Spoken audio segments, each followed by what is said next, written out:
Atenção, galera alvinegra, vai começar o Cornetando em 7 minutos. O editor, lança a corneta, por favor.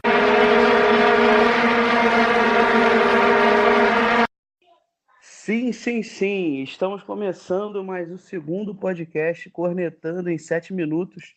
Comigo, Rafael o Corneta, infelizmente para tratar de um assunto nada agradável. Porém, não vai ser sozinho. Comigo estão Gabriel Cardoso e o Thiago do perfil Botafogueando no Twitter. Como vocês estão, meninos? Homens tristes hoje. Anestesiados por essa campanha pífia do Botafogo no Carioca, né? Mas vamos embora. Acho que ninguém esperava chegar nesse momento e a gente já ter tanta coisa ruim aí para debater, né? Acho que todo mundo esperava ter coisas mais felizes para a gente estar tratando, mas faz parte. Bom, vamos lá. No Carioca, patético que fizemos, terminamos na 8ª colocação geral, com 13 pontos em 11 jogos, 4 empates, 4 derrotas e apenas 3 vitórias. Alguns times, como Bangu, Cabo Friense e Volta Redonda, ficaram na nossa frente. E a pergunta que eu faço para o Gabriel é: o Carioca vale, não vale ou valeu para o Botafogo esse ano? Eu acho que como botafoguense a gente ficar batendo na tecla que carioca não vale, a gente excluir muito do que tem salvado os nossos últimos anos, né? Fico até um pouco triste de ver botafoguenses desdenhando do carioca.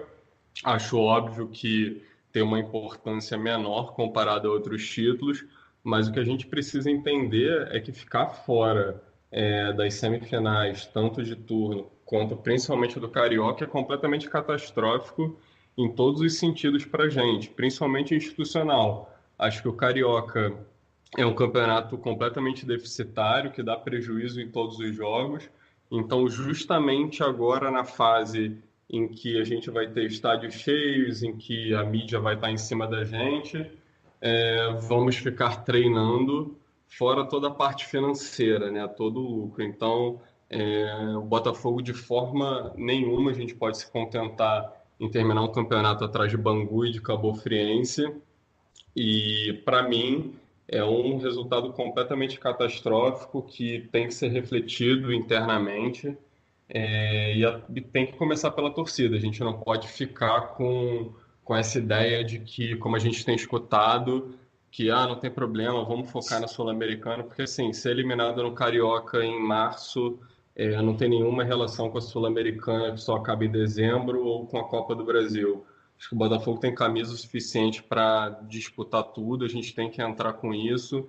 E as pessoas que acham que estão pensando grande quando você está dispensando o Carioca, na minha concepção, só está pensando pequeno, porque a gente está deixando de ganhar um monte de coisa, deixando de ter exposição nesse momento, principalmente quando a gente está aí negociando um patrocinador master. Então, acho terrível em todos os sentidos, e principalmente no sentido em que a gente não vê um time bem definido, não vê, além da eliminação catastrófica, a gente não tem um bom panorama para o resto do ano. Eu acho por aí também, porque não vimos nenhuma evolução no trabalho do Zé esse ano. Muito triste e 8ª colocação. É a pior campanha do Botafogo na história do Campeonato Carioca. 3 vitórias. Thiago, 3 vitórias apenas. É, Thiago, sim. Zé Ricardo, qual a perspectiva? Você acha que ele consegue dar uma nova dinâmica nesse time? Você acha que os jogadores acreditam nele? O que que você prevê aí para a Copa do Brasil, Sul-Americana e esse início de brasileiro com o Zé Ricardo, que aparentemente ele não vai ser demitido? Cara, pois é, né? Eu tô extremamente decepcionado com o Zé Ricardo, porque, na minha concepção, o trabalho que ele fez no ano passado foi bom. A gente, pelo menos até a partir da reta final do Brasileiro, onde a gente teve aquela arrancada, o Botafogo conseguiu, de certa forma, desenvolver uma forma de jogar, obviamente da maneira reativa, mas quando tinha bola conseguia fazer trocas de passes rápidas pelo meio, enfim, criar muito mais do que criou e que vem demonstrando não só no Campeonato Carioca, mas até mesmo na Copa do Brasil e na Sul-Americana, né? Nós vencemos partidas que nós fomos, tirando contra o Campinense talvez, mas nós fomos dominados pelo adversário e fomos eficientes lá na frente, mas nem sempre essa eficiência vai estar aí. A gente precisa criar. e precisa marcar, acima de tudo. Prova disso é que o Botafogo fez só 15 gols no campeonato, em 11 jogos. Como a título de comparação, o Fluminense, que talvez esteja em relação a elenco mais pareado com o nosso, tem 24 gols marcados. A gente sofreu 13. Outro problema, também defensivo. E o Fluminense, por exemplo, sofreu 10. E por mais que eu já não tivesse tão esperançoso nessa classificação, agora na reta final, depois de tantas complicações, a gente esperava pelo menos que fosse um final digno, né? Que o Botafogo se impusesse, que o Botafogo demonstrasse evolução dentro de campo, porque o nosso elenco, se você parar para analisar no papel, é um elenco que é sim qualificado, no mínimo do meio para frente. Mas vamos lá, nós temos um excelente goleiro, que é o Gatito Fernandes, goleiro de seleção. Nós temos uma boa dupla de zaga ali com o Marcelo, com o Gabriel, o Carly quando está disponível. Nós temos ali do meio campo várias opções. Temos o Alex Santana, o João Paulo, o Cícero, o Bochecha, o Léo Valência, enfim. Nós temos opções para que o Zé Ricardo monte o time e ele, além de quase não conseguir repetir escalação, não parecer saber quem deve escalar e aonde deve escalar, o time não demonstra padrão tático, não demonstra evolução e é isso o mais preocupante. Assim, eu não sei se agora a melhor opção é demiti-lo. Eu confesso que eu não sei até pelas opções que nós temos no mercado. Mas eu tenho medo de às vezes ser tarde demais e a gente perceber que deveríamos ter trocado depois de uma eventual eliminação na Copa do Brasil e Sul-Americana, que é tudo o que temos, né? Estamos apostando todas as nossas fichas nessas competições, trazendo jogadores como Diego Souza, enfim. Então, esse ponto que eu queria chegar, para a gente finalizar esse assunto do Carioca e do Zé Ricardo, se a gente tem alguma solução no mercado, porque o meu medo, se vocês sabem como funciona o Botafogo, é a gente tirar o Zé Ricardo e, por exemplo, voltar o Jair, que está aí no mercado fora. Ele, como conhece o Botafogo, eu não duvido nada a diretoria ir lá procurar ele em caso de demissão do Zé Ricardo. Gabriel, você vê alguma solução no mercado? Porque a gente tem todo o mês de abril para trabalhar, então... óbvio, tem a Copa do Brasil aí, acho que é dia 4, né? Dia 9. Dia 4. O técnico teria todo o mês de abril para fazer uma mini pré-temporada. Você acha que deve demitir o Zé Ricardo? Ou já que está nessa já nesse mês com o jogo contra o Juventude, você acha que a gente deve manter? Eu acho que eu acho que ele não vai ser demitido. Eu acho que necessita muito de uma avaliação interna. Acho que tem que ter uma cobrança um pouco mais forte, entender até o que a gente também espera para o ano. Mas eu acho que a única opção que, na minha concepção, seria minimamente plausível seria o Dorival. Mas, assim, eu não apostaria em Jair Ventura. Acho que para trazer o Jair Ventura eu manteria o Zé Ricardo. Não vejo muita evolução, não acho que o Jair Ventura consegue dar para a gente o padrão que a gente precisa. Então, assim, concordo, as opções são poucas. Eu, a grosso modo, lembro do Dorival, também não é um técnico que eu goste muito, então eu realmente não sei não consigo cravar se essa mudança seria algo importante nesse momento, mas se eu tivesse a caneta na mão, eu apostaria numa mudança. O problema...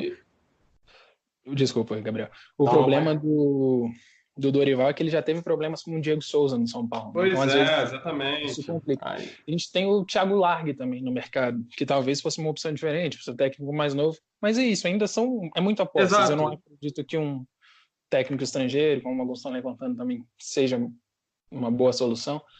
Talvez seja mais seguro continuar com o Zé Ricardo, porque a gente não tem problema de união de grupo, a gente percebe que o ambiente no Botafogo é bom, mas a gente precisa fazer que a diretoria faça o que não fez até agora, né? Que é chegar junto, botar o dedo na cara.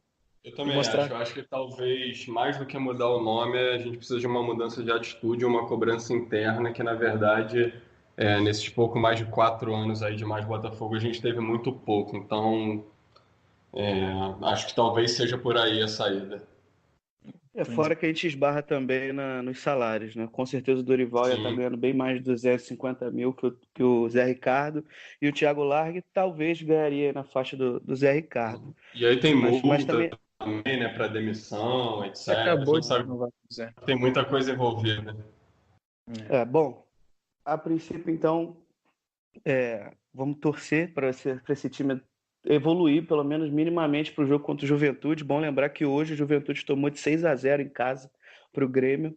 Então, o mínimo que a gente espera é que a gente faça um bom jogo dentro de casa, coloque um placar elástico e que a gente jogue com maturidade, porque dessa vez não tem gol fora de casa. Então, mesmo que a gente tome um gol, eu espero o time bem proativo ao invés de ser reativo. Mas vamos tratar melhor desse jogo na semana que vem, porque é no podcast 3 a gente fala melhor sobre esse jogo, traz alguns dados. Vocês querem deixar mais alguma mensagem para a gente encerrar? Acho que agora é bola para frente, focar realmente. O Zé Ricardo vai ter aí 10 dias para trabalhar até o jogo da Copa do Brasil, mas acima de tudo é a torcida perceber que o Botafogo não vai jogar sozinho. A gente precisa, e o Botafogo é muito mais forte quando a gente cria e traz de volta aquela atmosfera tanto da Copa do Brasil quanto da Libertadores de 2017 e de tantos outros momentos. A torcida precisa chegar junto e comprar a ideia, porque antes de jogador e antes de treinador é a nossa estrela que a gente está defendendo, né? Gabriel, quer falar É isso alguma aí, só coisa para reiterando o finalizar? Thiago. Acho que só finalizando, reiterar, a Copa do Brasil não tem jeito, cada fase vai ser uma guerra, a gente precisa desses avanços, precisa desse dinheiro, então é isso. A eliminação do Carioca já aconteceu, fica todo mundo triste, e eu espero que esses 10 dias, nosso mês de abril aí, que praticamente não vai ter jogo nenhum, a gente use da melhor forma possível, preparando esse time para esses jogos da Copa do Brasil e tentar entrar redondo no Brasileiro, sem problema de cansaço e outras desculpas que a gente vem tendo aí nos últimos anos. Perfeito, então, rapaziada. Quero agradecer a todos os alvinegros que escutaram o podcast até aqui. Lembrando que a gente está com uma promoção no ar, que é o conjunto de 3 copos que o Botafogo vende dentro do Newton, nas lojas oficiais. O post está no perfil do Thiago, do Botafogueando, que a gente vai sortear o conjunto de 3 copos quando bater 500 RTs. Eu acho que a gente já está com quase 200, mas vamos focar nisso aí para a gente fazer esse sorteio. De qualquer maneira, mesmo que a gente não consiga os 500 no início do Brasileirão, a gente faz esse sorteio de qualquer forma. Eu quero agradecer os dois pela presença, vou aguardar vocês na próxima semana também. E é isso, eu quero agradecer a todo mundo mais uma vez, até a próxima semana, saudações alvinegras para todo mundo, um abraço.